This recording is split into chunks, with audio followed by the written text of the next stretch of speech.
Good morning, 10th class. Ma, we have completed nationalism in India in history. Yes, what did we see in that?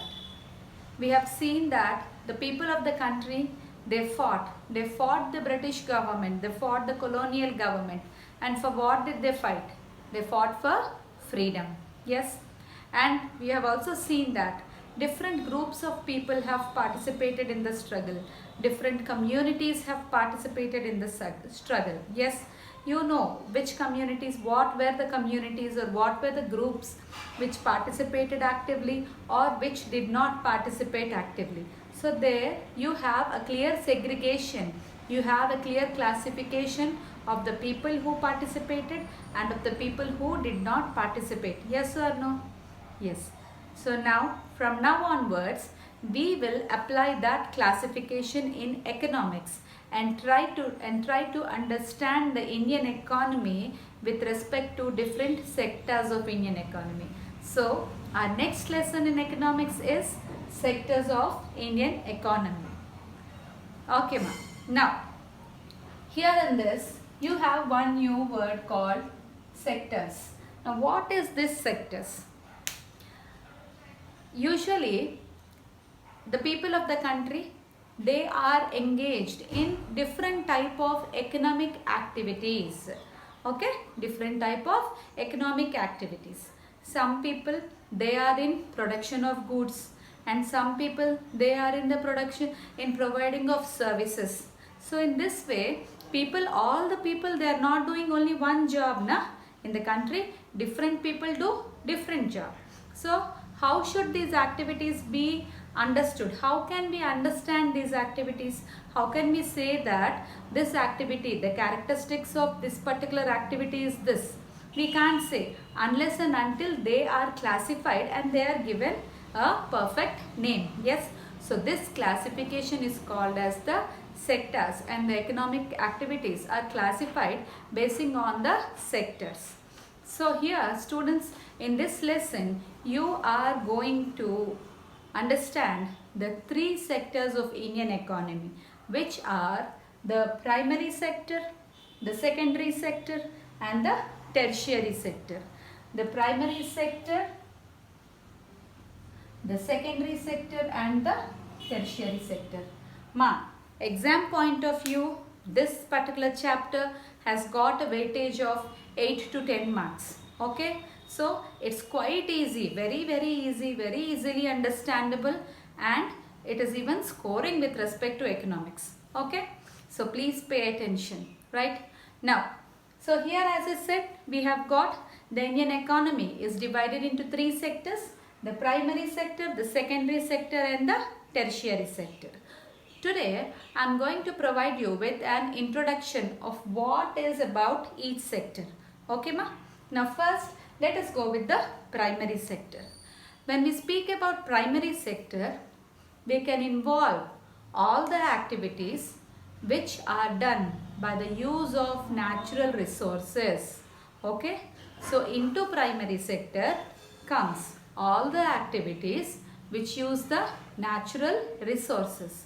By now I think you can easily understand what are the activities we do by using the natural resources. What is the first and the foremost activity done by using natural resource? Agriculture. Yes, agriculture comes under the primary sector. Fishing comes under the primary sector because water is being used, the land is being used. Forestry comes under the primary sector. Animal husbandry comes under the primary sector. Cattle rearing comes under the primary sector. Dairy farming comes under the primary sector. So all these, there is the use of natural resource. So all these activities, they come under the primary sector. Primary sector is also called as agriculture and related sectors. Okay ma?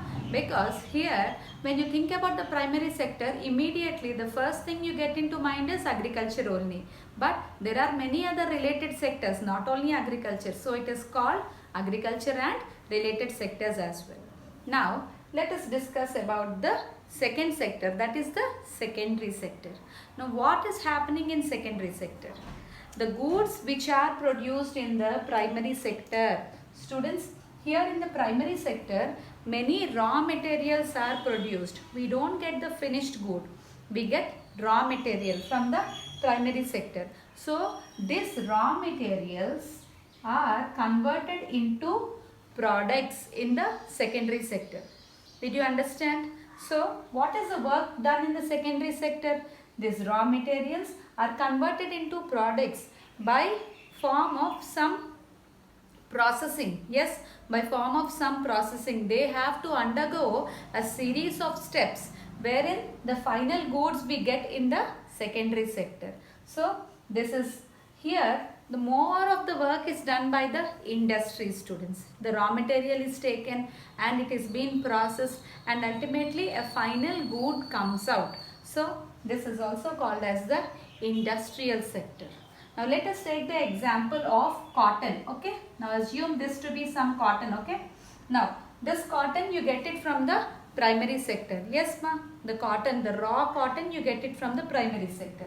Now, this cotton is processed in some industry and then from that yarn is taken out. Yes or no?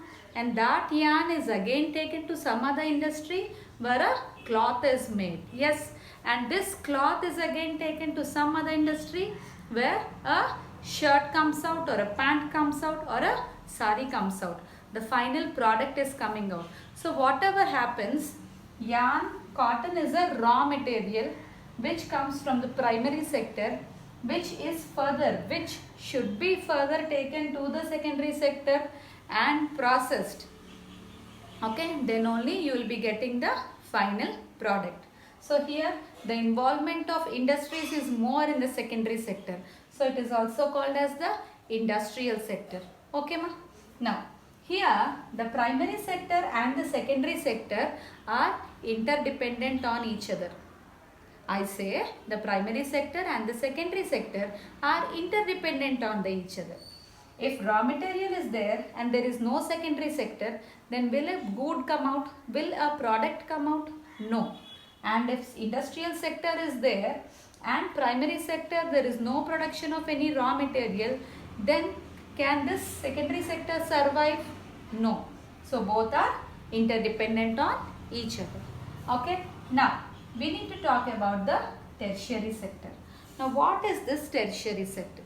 In this sector, neither they are involved in the production of raw materials nor they are involved in the production of finished goods, but they provide the services. Okay, ma? They are providing services. So this is called as the service sector. The examples of tertiary sector are bank, hospitals, transportation, communication, information technology. Everything comes under the tertiary sector, ma. And see here, tertiary sector is important both to primary sector and secondary sector as well. Okay, as I said, I'll take that example of cotton. The farmer has produced cotton. Okay, now this cotton, how will it go to the secondary sector? How will it go to the industry? Will the farmer carry that cotton on his head and go? No, na. He will take the help of, he will rent a lorry or a van, some vehicle he will rent and he will send it to the industry. Or if he is not sending it to the industry, he has to stock it somewhere in a godown. So here godown is a service which comes under the tertiary sector. Transportation is a service which comes under the tertiary sector. So primary sector, so tertiary sector is a must for the primary sector as well as the secondary sector also. Here also the same thing.